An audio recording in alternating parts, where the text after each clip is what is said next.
इस वीडियो में केमिस्ट्री के बेसिक बातों के बारे में अध्ययन करेंगे। केमिस्ट्री क्या होता है ये बताएंगे, ठीक है। तो केमिस्ट्री क्या होता है ये आपको बताना है। केमिस्ट्री क्या होता है, तो केमिस्ट्री की परिभाषा जो है वो है कि विज्ञान की वह शाखा जिसके अंतर्गत पदार्थ के भौतिक एवं रासायनिक गुणधर्मों, संगठन एवं संरचना आदि का अध्ययन किया जाता है, रसायन विज्ञान कहलाता है। यानी कि जो पदार्थ है, पदार्थ के भौतिक एवं रासायनिक गुण हैं उनका अध्ययन किया जाएगा। उसकी संरचना कैसे होगी पदार्थ की, संगठन किस प्रकार का होगा उनका पदार्थ का बना हुआ, इस सभी बातों का जो अध्ययन किया जाएगा वो रसायन विज्ञान के अंतर्गत किया जाएगा। तो पदार्थ के ऊपर ही पूरी हमारी केमिस्ट्री डिपेंड है कि पदार्थ को हम दूसरे नाम से भी जानते हैं मैटर, इसे हिंदी में बोलते हैं द्रव्य। होता क्या है पदार्थ या बोले हम द्रव्य, क्या होता है द्रव्य कि वह वस्तु जो स्थान घेरती है, द्रव्य या पदार्थ कहलाती है। वह वस्तु जो स्थान घेरती है जिसका कुछ द्रव्यमान होता है। दोबारा सुनेंगे, वह वस्तु जो स्थान घेरती है जिसका कुछ द्रव्यमान होता है वह द्रव्य कहलाती है। जैसे कुर्सी ले लो, स्थान घेर रही है, द्रव्यमान भी है, वेट है या नहीं, वजन है, हम हैं, तुम हो, यानी कि जितने भी हैं सभी क्या है, द्रव्य कहलाती है, जितनी वस्तु है। तो हवा की बात करें, हवा भी क्या है, द्रव्य है। वो बाहर करके देखना, जगह घेर रही है, वेट करके देखना, उसका द्रव्यमान भी होता है। तो हवा भी क्या है, द्रव्य है। तो कोई सी चीज ऐसी नहीं है द्रव्य ना हो, लेकिन कुछ चीज ऐसी है जो द्रव्य नहीं होती है। जैसे कि फीलिंग्स, हमारे विचार क्या जगह घेरते हैं, इनका कोई द्रव्यमान होता नहीं होता ना। तो विचार जो है वो द्रव्य नहीं कहलाते। तो द्रव्य के लिए हम दो भागों में विभाजित कर सकते हैं, फिजिकल क्लासिफिकेशन और केमिकल क्लासिफिकेशन। लिखा हुआ है फिजिकल क्लासिफिकेशन और केमिकल क्लासिफिकेशन। फिजिकल क्लासिफिकेशन क्या होता है, भौतिक वर्गीकरण, यानी कि भौतिक अवस्था के आधार पर इसका वर्गीकरण करेंगे। भौतिक अवस्था के आधार पर जैसे आपका सॉलिड हो गया, लिक्विड हो गया, गैस हो गया। सॉलिड के लिए हम हिंदी बोलते हैं ठोस, सॉलिड के लिए बोलते हैं हम ठोस, और लिक्विड के लिए बोलते हैं द्रव, और गैस होता है, गैस तो आपने पढ़ाई है। तो सॉलिड क्या होता है, ऐसे पदार्थ जिनका आकार और आयतन निश्चित होता है, ऐसे पदार्थ जिनका आकार और आयतन निश्चित होता है सॉलिड कहलाते हैं, ठोस कहलाते हैं। जैसे कि आप अगर ईंट ले लें, ईंट का आकार और आयतन निश्चित होता है, ईंट का आकार और आयतन निश्चित होता है, जितना आकार है जैसा है वैसा ही रहेगा, चाहे उसे एक जगह से या दूसरी जगह रख दो। एक जगह से या दूसरी जगह रख दोगे तो ईंट जैसी है वैसे ही रहेगी, इसका आकार कोई चेंज होगा नहीं होगा, ना ही आयतन चेंज होगा। आयतन का मतलब है जितना जगह घेर रही है, यानी कि जितनी जगह घेर रही है तो इतना ही बड़ा आयतन रहेगा। ऐसा नहीं कि इस जगह से उठा के यहाँ रख दो तो यहाँ पर ज्यादा आयतन है, जितना यहाँ आयतन घेर रही थी उतना ही यहाँ आयतन घेरेगी, इस आयतन में कोई अंतर नहीं आएगा और ना ही आकार आएगा। तो ऐसे पदार्थ जिनका आकार और आयतन निश्चित होता है, मतलब चेंज नहीं होगा, परिवर्तित नहीं होगा, वे सभी ठोस कहलाएंगे। जबकि द्रव क्या होगा, लिक्विड, ऐसे पदार्थ जिनका आकार अनिश्चित होता है, यानी आकार कैसा होगा, अनिश्चित होगा, लेकिन और आयतन निश्चित होगा। आकार अनिश्चित और आयतन निश्चित होगा, वे क्या कहलाएंगे, द्रव कहलाएंगे। जैसे कि जल हो गया, तेल हो गया, इनको आप अगर 1 लीटर आयतन लेते हैं तो आयतन आपका 1 लीटर ही रहेगा।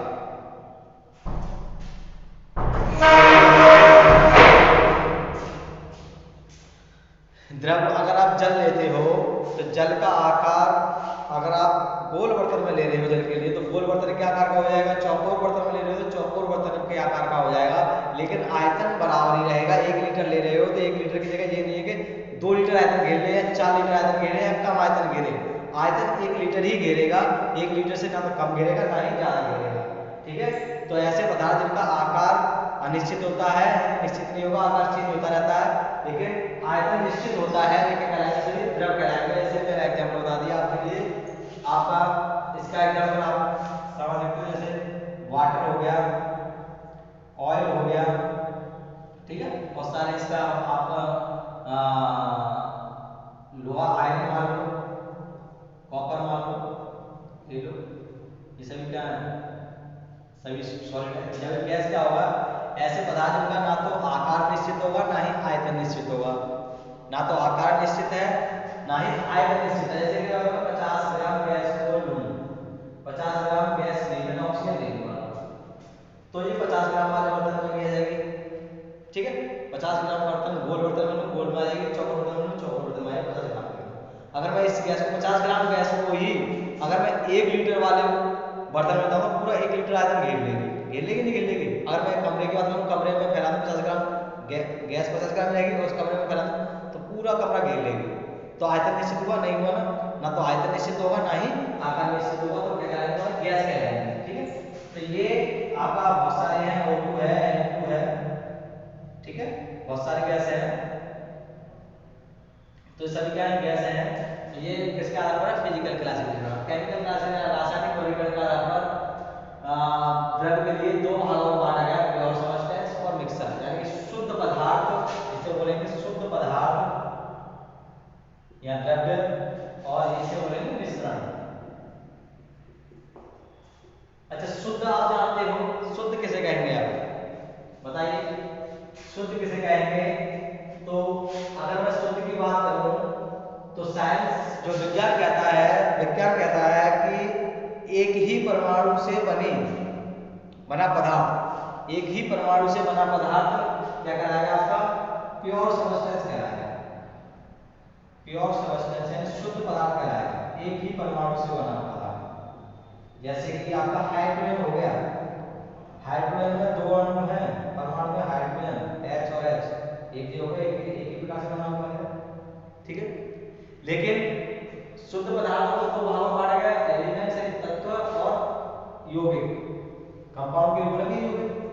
क्यों बांटा गया? क्योंकि हमारा जल जैसे H2O है, जल भी क्या है, एक शुद्ध रूप है, जल एक शुद्ध है, लेकिन साइंस के लिए शुद्ध नहीं है, क्योंकि इसमें एक हाइड्रोजन आ गया और ऑक्सीजन आ गया, 2 हाइड्रोजन मॉलिक्यूल आ गया और एक ऑक्सीजन आ गया, इसमें से कैसे हो गया, शुद्ध हो गया, लेकिन है तो शुद्ध है। इसी वजह से प्योर सब्सटेंस के लिए 2 भागों में बांटा, एलिमेंट इन्हें बोलेंगे तत्व और ये यौगिक। तो तत्व यौगिक क्या होंगे, तो दोनों ही होंगे शुद्ध। तत्व यौगिक क्या होंगे, ऐसे पदार्थ जो एक ही प्रकार के परमाणुओं से मिलकर बनते हैं, ऐसे पदार्थ जो एक ही प्रकार के परमाणुओं से मिलकर बनते हैं तत्व कहलाते हैं।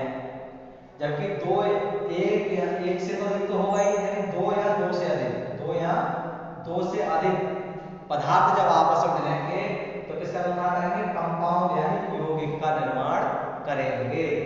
2 या 2 से अधिक पदार्थ मिलकर के यौगिक का निर्माण करेंगे।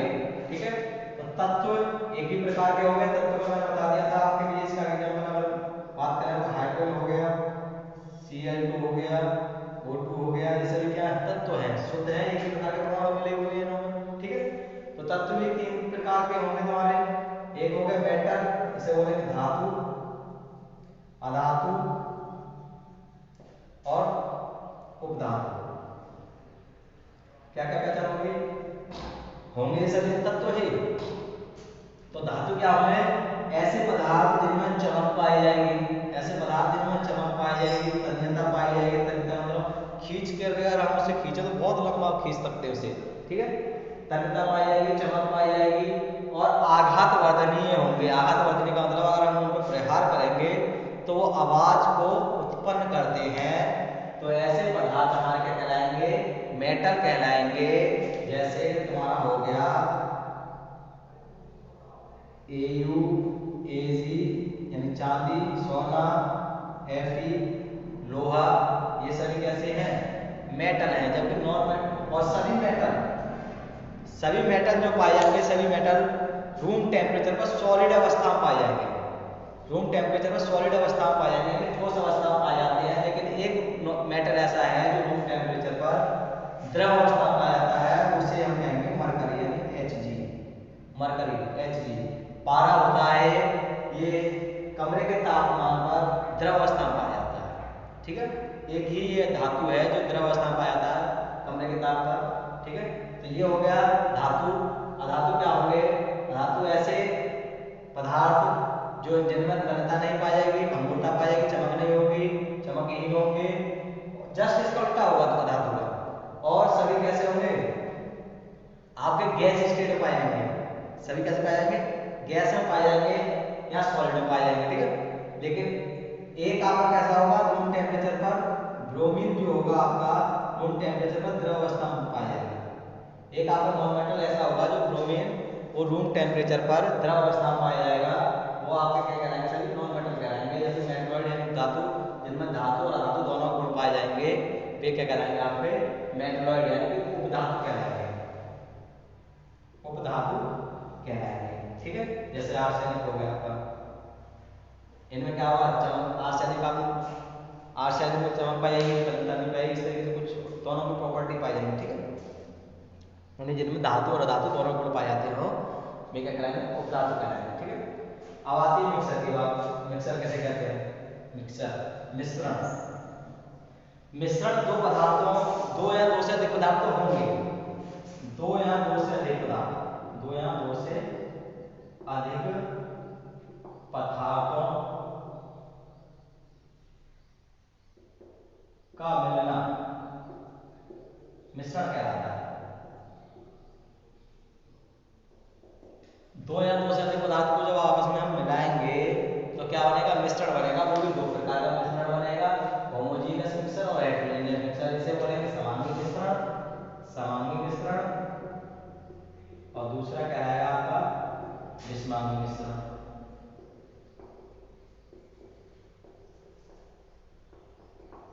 समांगी मिश्रण और विषमांगी मिश्रण। समांगी मिश्रण कब बनेगा? जब दो या दो से दो पदार्थों को आपस में मिला रहे हैं और दोनों पदार्थ आपस में समान रूप से घुल जाए, यानी कि दो पदार्थों में मिलाया, जैसे ए और बी दो पदार्थों में मिलाए और दोनों को घोल करके ए बी बना, और ए बी इस तरीके से बना कि ना तो ए अलग मालूम पड़ रहा है ना बी मालूम पड़ रहा है, इसमें किसी की पहचान नहीं हो रही है। यानी दोनों पदार्थ अपने क्या बोलते हैं? पहचान खो देते हैं, पहचान खो देते हैं। तो इस प्रकार का जो मिश्रण प्राप्त होगा वो समांगी मिश्रण प्राप्त होगा। सीधा सीधा एग्जाम्पल मैं बता देता हूँ आपके लिए।